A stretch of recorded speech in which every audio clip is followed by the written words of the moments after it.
Hi everybody, thanks for joining me today. It's a live segment, so if any mistakes happen, it's cool, we'll work through them together. Hey, welcome, thanks for joining me. I really appreciate you taking time out of your busy day to come and visit me on the set here at Tuesdays with Grace. You'll notice we've got some new items here. We're really starting to look a little more professional. So it's very exciting for me. We're in our new building now and lots of great things coming. So hi Brandy, I don't know where you're from, but thank you for joining. And Brenda, she's from Michigan, hi. And then the Chaos Quilter, everybody's wondering why she's called Chaos Quilter, but I totally get the name and I thought, man, I want to join her group because I'm kind of a little bit that way myself. And Becky, thank you for joining us from Washington, and we've got Brandy's from Oregon, so thank you. I've got a big schedule laid out for us, a lot of questions out there that I've received through email. And you know my email, I'm just an email away. If you need to contact me for any reason, if you need help with something, I'm here for you. So it's Karla with a K, K-A-R-L-A @graceframe.com. So please email me. I'm here to help. And with these questions, they were awesome. So I decided to make a whole segment from my emails, and we're going to get started here. So let me first and foremost say that when it comes to an email, sometimes I need pictures. And pictures are worth 1,000 words. And if you take lots of pictures and email them to me, I usually can take those to someone if I can't figure out what the problem is, and we can figure it out together. So get your cameras ready, because if you have a problem, I need pictures, okay? Oh, hi, from Ecuador, Amy, welcome. Yeah, I've met Amy a couple of times, so thanks for joining us. Okay, let's jump in and let's talk about, first and foremost, the pre-quilting checklist. Every time you quilt, I really want you to use this pre-quilting checklist to your advantage. It will help you move through the process of quilting so much easier and faster, because what it's doing is it's having you go through the steps of making sure your machine's threaded correctly, your bobbin's in place correctly, you have all the items necessary for that project that you're working on.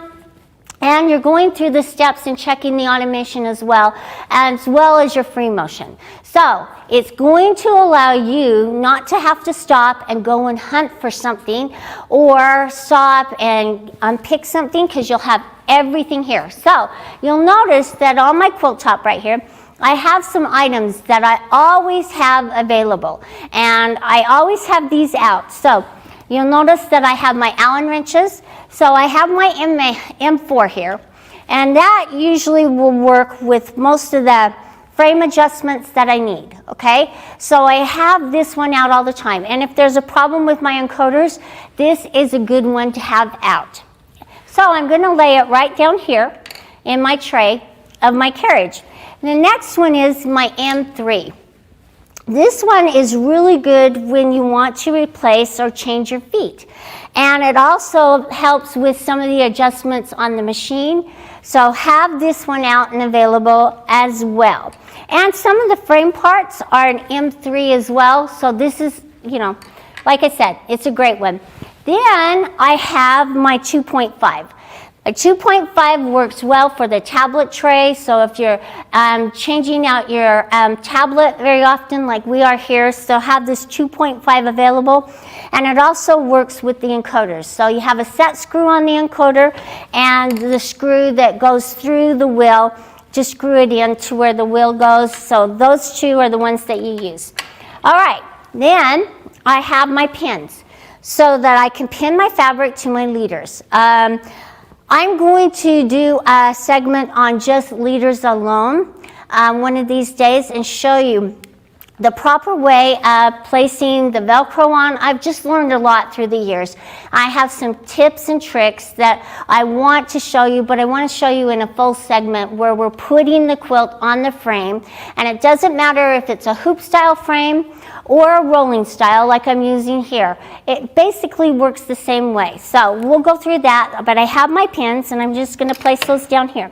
Now with these pins being a little taller, you want to make sure that your machine rolls up over and it doesn't catch on anything. So that's why I'm pulling it forward to just make sure that anything I'm placing in my tray is not going to inhibit or impede the movement of the machine across the quilt.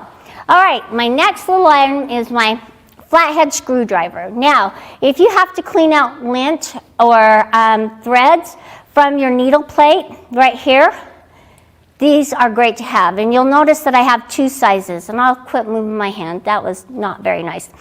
So I have two sizes. I have the smaller one and the larger one. Sometimes it's harder for me to grip the smaller one, so I have this size as well. So make sure that you have what is easy for you to use. Even if it doesn't come with the machine, hey, it's just easier for you to find something that will work well for you and how you quilt. All right, so I've got these two, and this also helps you when you're replacing your needle. Okay, then I have my unpicker. Yeah, sad to say, but I do use the unpicker a lot, and some snips and some little stork scissors. And you say, oh, why do you have so many? Hey, if you heard my travel stories, I have a lot of scissors. I keep laying them down and keep losing them. So when I'm in a class, I have my clicker, and I am always at somebody's desk or station, and I'm always forgetting where it is, and they'll have to say, oh, Karla, you were over here. So that's why I have so many of them, okay? So, and anyway, I'm going to place those down under here as well, and again, check. So now I have my foot height adjustment gauge. This works really well if you need to make adjustments to the bobbin case or if you need to adjust the foot height. So make sure you have that available and an extra bobbin case just in case something happens. What if the spring popped out and you couldn't find it? You have an extra bobbin case around, so for those occasions you can keep right on going and then hunt for it later on. So if you haven't bought an extra bobbin case, I really suggest that you do so.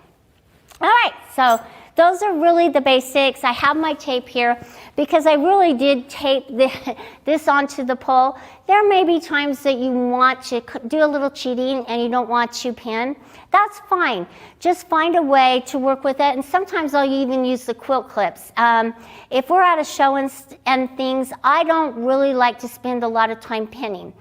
Now, let's talk about floating versus rolling our quilt. Floating is not going to give you an even rolling process all the way through the quilting. So if you have a large quilt and you are quilting an edge-to-edge design and you need that quilt to roll nice and straight, I suggest that you use pin the quilt to the leaders and you use all three poles. This pole is your take-up pole. It's the pole that goes through your machine. It takes up all those layers of fabric. All you have to do is pin the backing onto this and then the backing onto this leader here, and you'll roll the excess backing onto this pole. Next, when you're putting your batting on, it's just going to float. It's okay if it floats, but the top, because I want it to roll nice and even, if you have it pinned to this pole here, which is, we don't use this pole and we don't utilize it like we need to. If you are struggling with uneven rolling, especially using an edge-to-edge design, it's because you're not pinning your quilt top to this roll here. So I suggest that you use it and utilize it, even though it's going to take you a little extra work. The end results is what's important. And so use this pole and roll it up on it, and I promise you it'll be a better result in the end. All right, now that I've said that, I use my tape also to mark, okay? We also, but that was really before we had the edge warning in here, so all your machines from now on will have the edge warning, and it's the warning that tells you you're getting close to the sides or the front or the back pole, so use that. That's one of those extra little tools that we're building into the machines that you can use, and I promise you, if you're using a ruler base and you're doing ruler work, man, the edge warning, it will save you several times from having to unpick. All right, let me jump in and let me go through my first questions that I had. Now, it's thread breaking and starts and stops. Okay, I wanted to go through this because I had a sweet quilter. She emailed me and she says, Karla, how do you start, how do you stop, and what do you do if the thread breaks? And I don't know if she said it in those words, but I have done a lot of research on it because I know my way is not the only way out there to quilt and how you do it. So I want to show you a couple of ways to start and stop and fix the thread breakage, and then I want you to go and explore and you decide which way you like, and then you make that your process, because I'm not here to tell you one way, I'm here to let you choose your way, and you're going to perfect it and make it your own. So let's talk about starting threads, okay? So that's when I wanted to introduce to you the Magnifique, okay? So you'll notice that there is a little coupon for the Magnifique because I felt like we don't utilize this enough.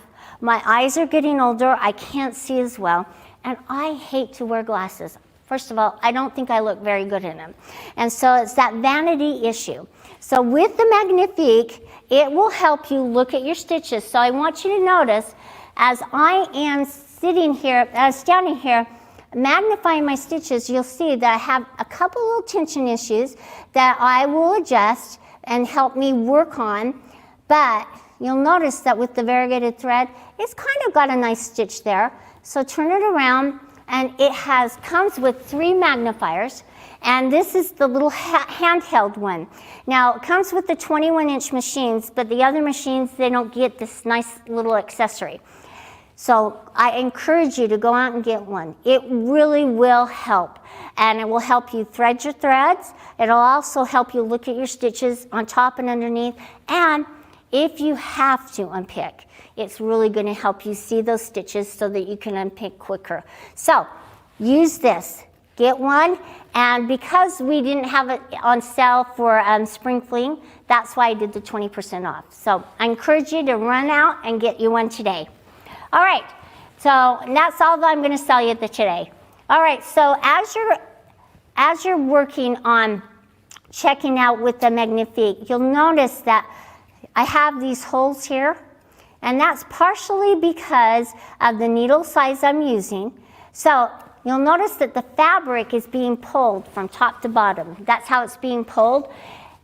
Once I take the quilt off, it's going to relax, and those fibers of the fabric are going to relax as well, so it's going to close up those little holes that you see.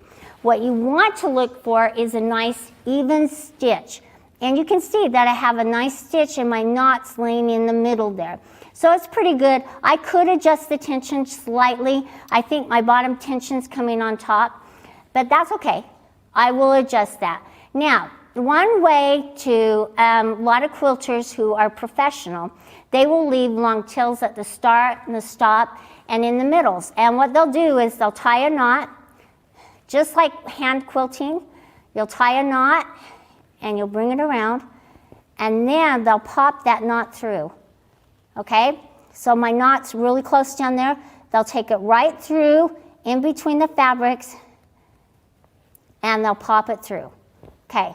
I just used a regular embroidery needle, and sometimes you'll have to use your thumb to pop it through, but see, that leaves me a nice ending, so it doesn't look like I've gone back over it. Okay, so now that I've shown you how to pop it through, let's do our starts and our stops. Okay, I get a lot of questions of how do I start, how do I stop, and I think that sometimes we treat our machines kind of like cats treat us.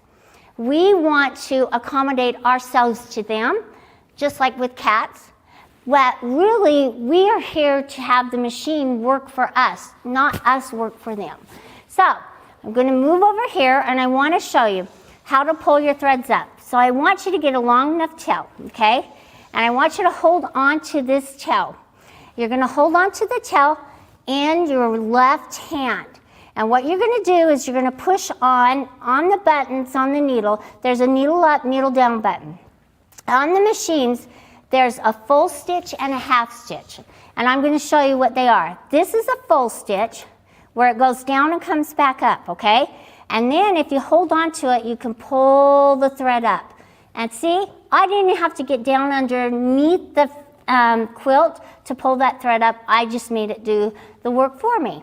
Okay, so let me show you what a half stitch looks like. Okay, so I'm going to go into my settings, and in the machine there's a needle stop position, and we want it to, it's a needle button position. It says single stitch, that's the full stitch. Now if it says needle up, needle down, that means that you'll take 2 button pushes to get it down and back up. So as I pull over here, I'm going to pull it down. Oh, I have to get out here, sorry. Push it down. See, that's 1. And now it's gone down in to grab the bottom thread. Then I'm going to push it again and pull it up. And I'm going to do the same thing. So instead of 1 button push, I'm going to use 2 button pushes. No matter what, you can decide what you like. Sometimes I like a full rotation. Sometimes when I'm using rulers, I really like to set it to needle up, needle down, okay? So you decide how you like to use it. Now you know what that setting's for. Go and play around with it and change it. Now if you have an older machine like a Unique 15 or a 21 with the other buttons, not these newer handles, then you will only have the needle up, needle down. You don't have 1 full rotation. So you can't choose or pick. So just know that the older machines, they won't have this option, but the newer machines you do. So maybe it's time to upgrade. All right, so now that we pulled it up, let's start. So how do we tie off our stitches? Now, there's a debate going on if we go back over the stitch or we rock back and forth. Okay, you can decide. So here's one way to start. Now I'm going to use my needle jog slightly, and I'm going to align my needle right over that hole that it's coming up in. And then I'm going to push my needle up, needle down, 1, and this is where I'd probably want 1, and see how I'm slightly moving it just a little bit. They are so close together that now it's tied a little knot. And now I can turn it on and move on. And now I'll stop, okay. So now when we stop, we don't have a knot tied at the end. So what do we want to do? Before we move it away, we want to tie it off. And so we don't want to move it from the position that it's at. We want to do a couple little stitches. All right. All right, so we've done stitches, and see me going back over that. Now I've tied that off. Now I can pull it away. And I'm going to make a tail on top, and by pulling it away, I've made a tail on top and a tail on bottom. Now I'm going to pull it back to where I stopped. I'm going to use my needle up, down, and pull my threads up, just like that. And because I tied them off, I can cut them off. But I put my snips down under here, and all right.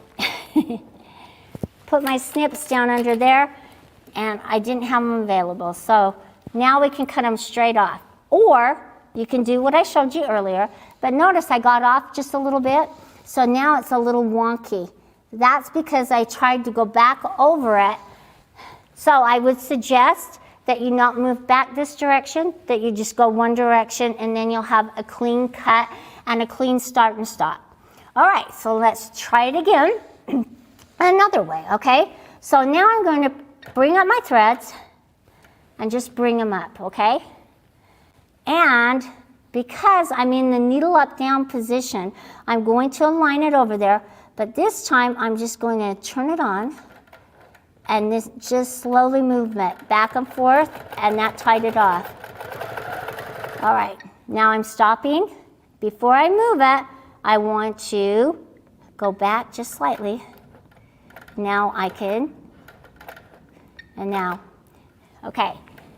You decide how you want to do it. If you want to go back and forth, you want to use the button to pull it up, that's fine.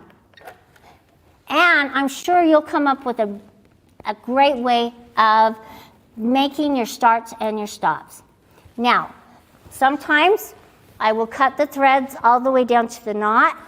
Other times I will leave a tail and hide it through the layers. You decide what quilt. Now, if it's a quilt that I'm hanging up here, and nobody's going to be looking that closely because it's up high, sometimes I will just cut all the way to it. But if I know that eyes are going to be on it and they're looking at it in detail, then I'm going to have the threads longer and hide them between the layers of the fabric. Kate has a question. She says, hello from Hamilton, Missouri. I just ordered the Evolution Elite to use with my Cutie 19 eggs. She has been using the original Cutie frame. You'll love the choice. It's a great frame to upgrade to. It's probably our best frame that we've ever made because we took all those little bits and pieces that we learned from making the other frames and applied them to this one. So congratulations, and great way to segue into a larger frame is by getting this Evolution frame, because it is, you can start at one, you can start with the hoop style frame, and then you can upgrade to the rolling style on a 12-foot frame. So it's a great way to get into quilting, and you don't have to reinvest in a new frame. All right, now that we've talked about starts and stops, let's go back and talk about thread breaking, okay? So we're going to pull our threads up again, and I'm going to just kind of sew around. Okay, and I'm going to pretend like my thread broke on the top, okay? And my top thread just broke right there, frayed and broke. But you'll notice that my bottom thread is still connected. And because it's still connected, if I move back here and I start quilting, I'm going to tangle up that bottom thread tail in my quilting, and it's going to look terrible. So what we want to do is we want to move back over from where we stopped, and I want to use my needle jog. I use the needle jog a lot, and then I want to align it a couple stitches back, pull it up. Okay, notice I was off slightly, but it was allowing me to pull that bottom thread up. When I pull that bottom thread up, you'll notice that one part of it is stuck right here on that thread that's on the bottom, okay? And this part that I can pull and pull and pull and make longer is coming out of the bobbin case. All right, so what I want to do is I want to make sure that if I'm going to hide that,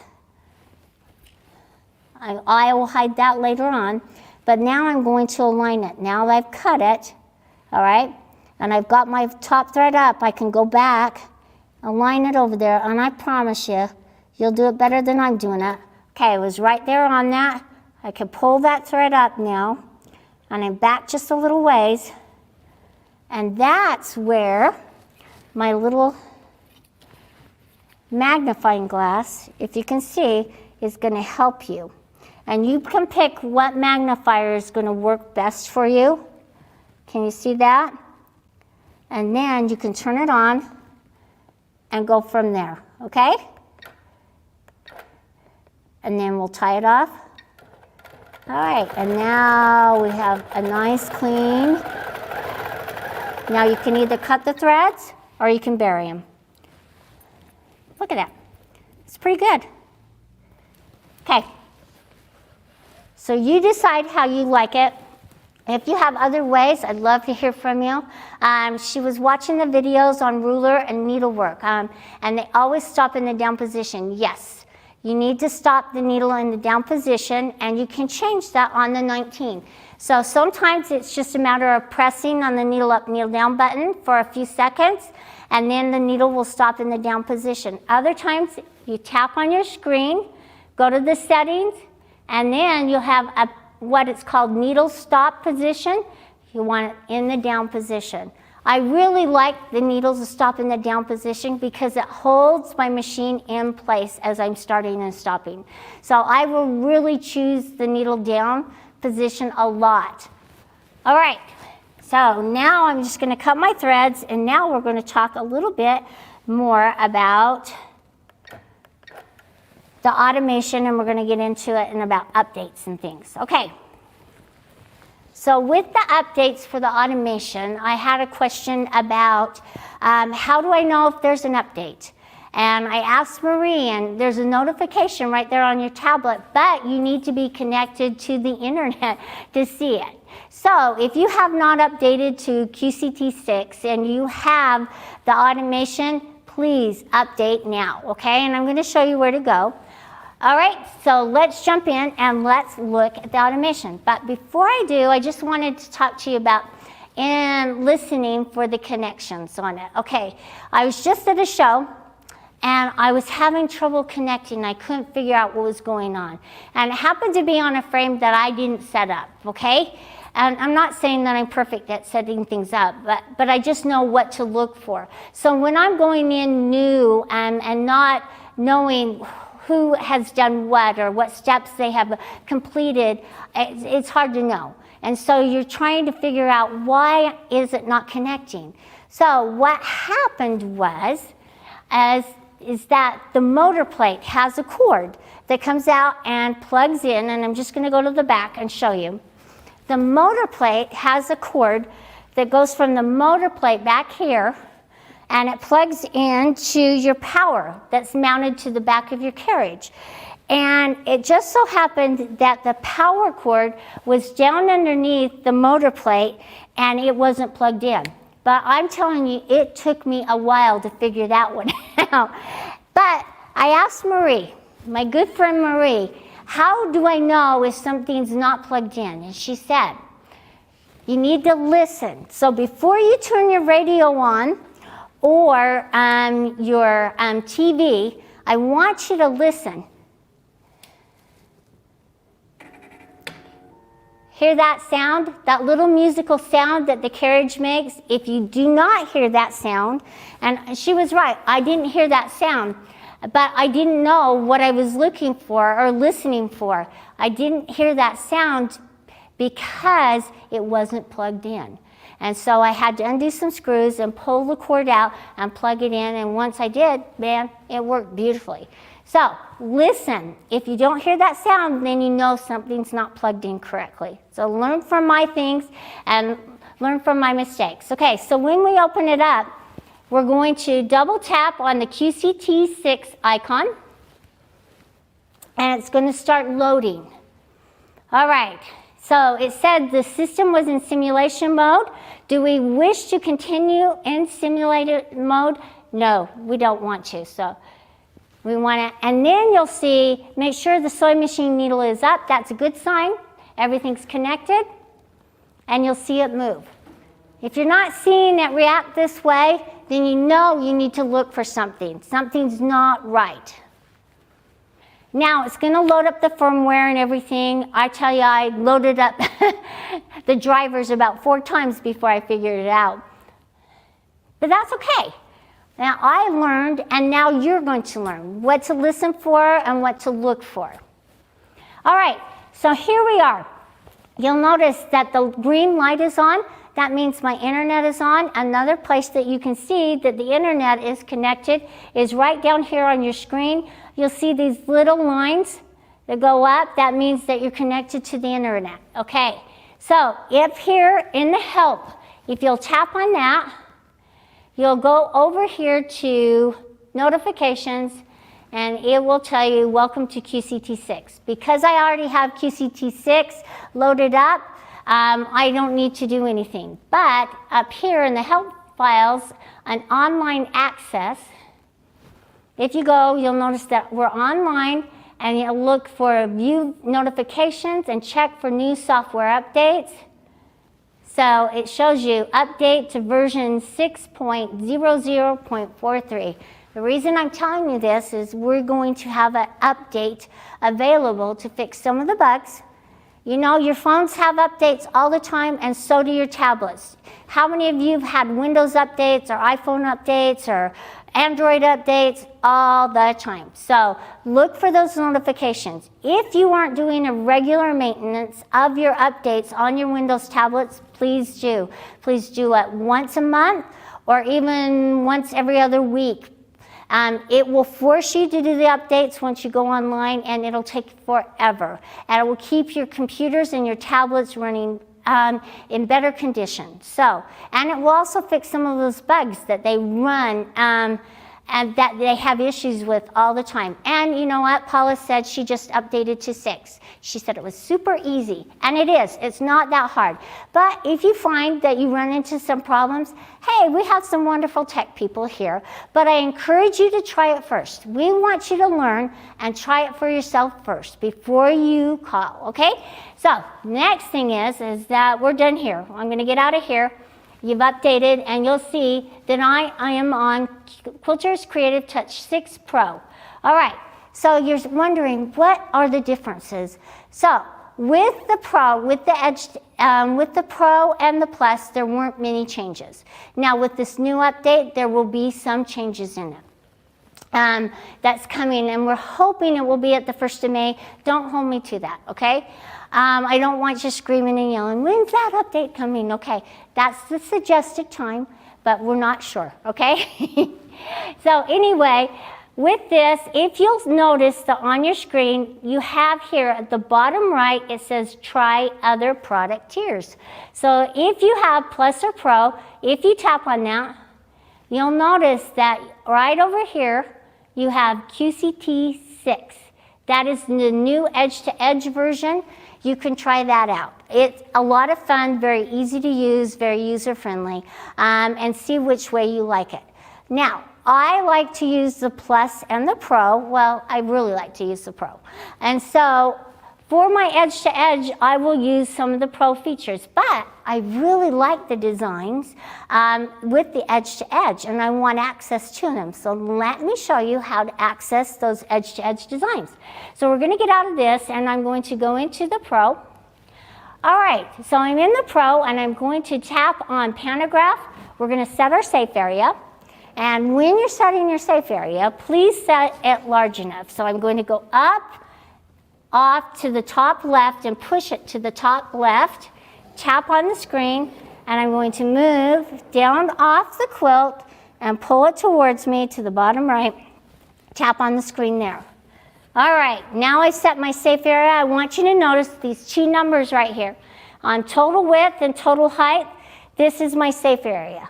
So I cannot build a quilt that's larger than that area, it just won't let me. So I'm going to put my quilt size in as 30 by 10. Okay, see how my screen changed? All right, so let me show you how easy it is to access those new edge-to-edge designs. If you will tap on Select Pattern, notice that right here, I'm in Power Panto mode. I like that mode. So I'm going to tap on Select Pattern. It opens you up into your pattern library, and you'll notice that across the top, you have all your design file folders. If you will tap on Patterns, that file folder that says Patterns by itself, go across the top, you'll notice right next to the custom is the edge-to-edge designs right here. Tap on that, double tap on that, and now you have access to those edge-to-edge designs. And you'll notice that in those edge-to-edge designs, you have a lot of cute ones. All right, but you'll notice that Leah Day has her own file folder of her designs. She's very creative. And guess what? Karla does too. I love to design patterns, okay? Don't use this one here. They picked the wrong one. It wasn't finished, so I'm saying that one right there. We'll get it in the update. I have a really cute one that's finished, but don't use that one, okay?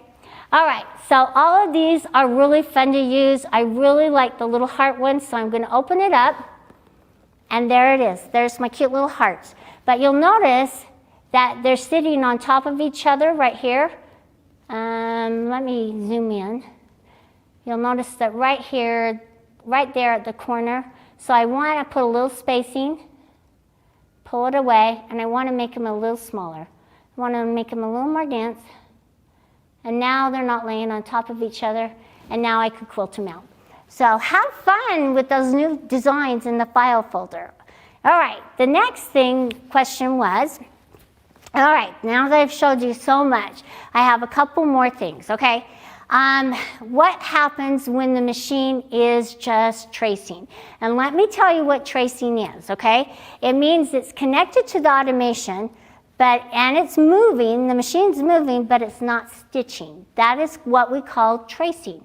So when it's doing that, it's one cord that you need to look at. And it's the communication cord from the sewing machine to the automation.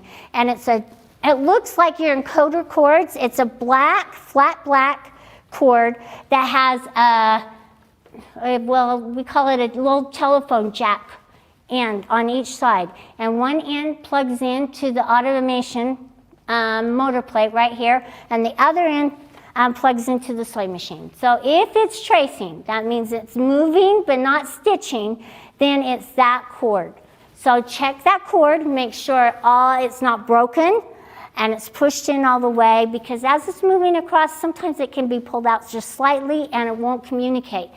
So check that out and, and make sure that everything's plugged in correctly. Okay, the next question is why I like 4-point placement rather than center placement when I'm quilting out in zones a pantograph design. And let me just tell you, I'm going to show you why I like 4-point, and I'm going to show you on the screen as well.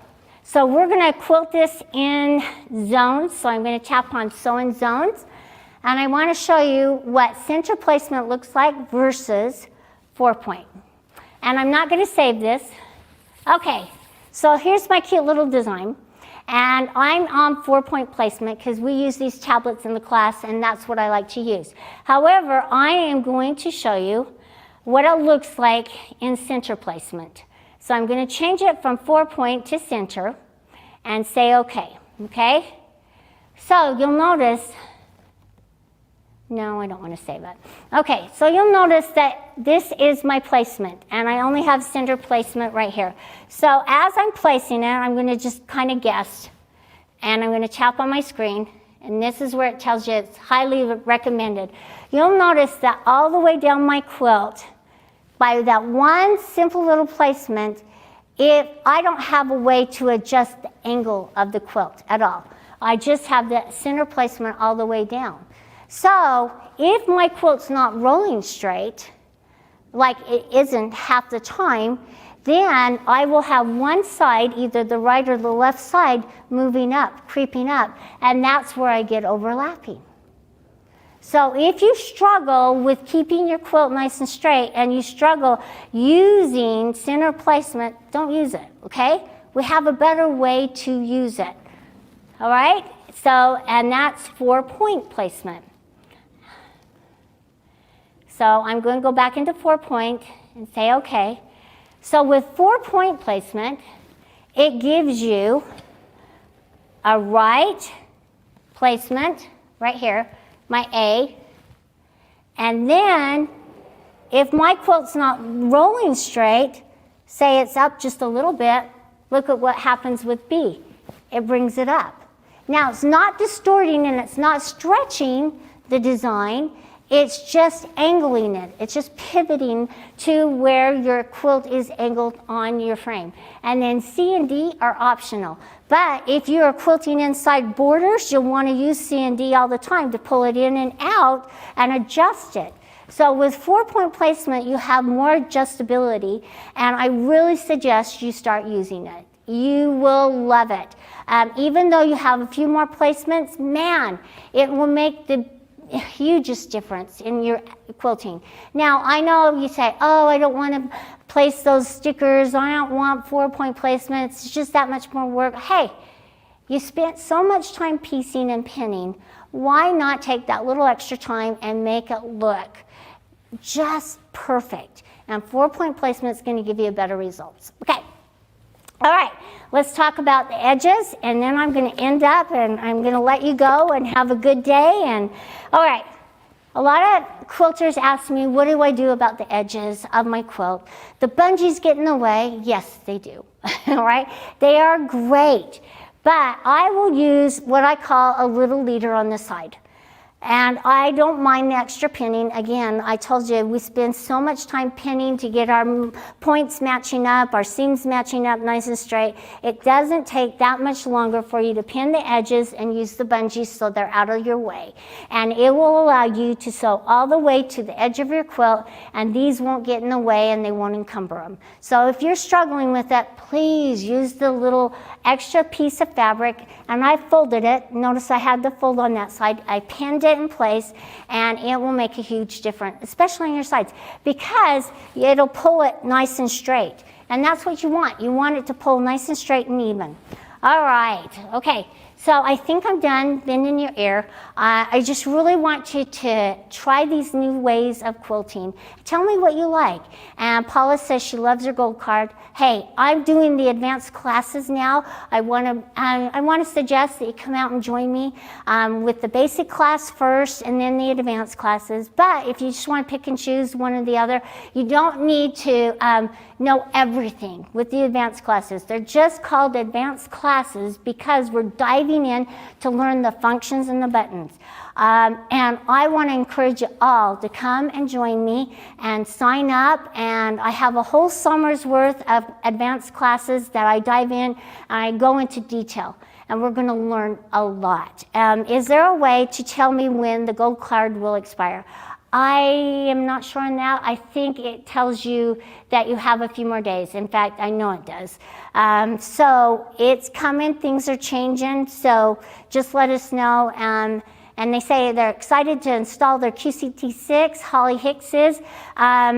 Thank you for joining me today. If you have questions, remember, I'm here for you. Please email me, Karla with a K, K-A-R-L-A, and I will see you next time. We got a lot of great things going on. Remember to watch Spring Fling. Watch for those great buys that we have, those great sales, great sales that we have, and I'll get back into the mojo of coming out live and talking to you. I can't wait to see you. Come out and see me here in Salt Lake City, Utah, and make sure you order your Magnifique. If you don't have it, make sure you get one. Because it really will help you in your quilting, and it'll help you with those stitching, tying them on and off. So let me know what you like, and I'll see you next time. Well, take care. Bye-bye.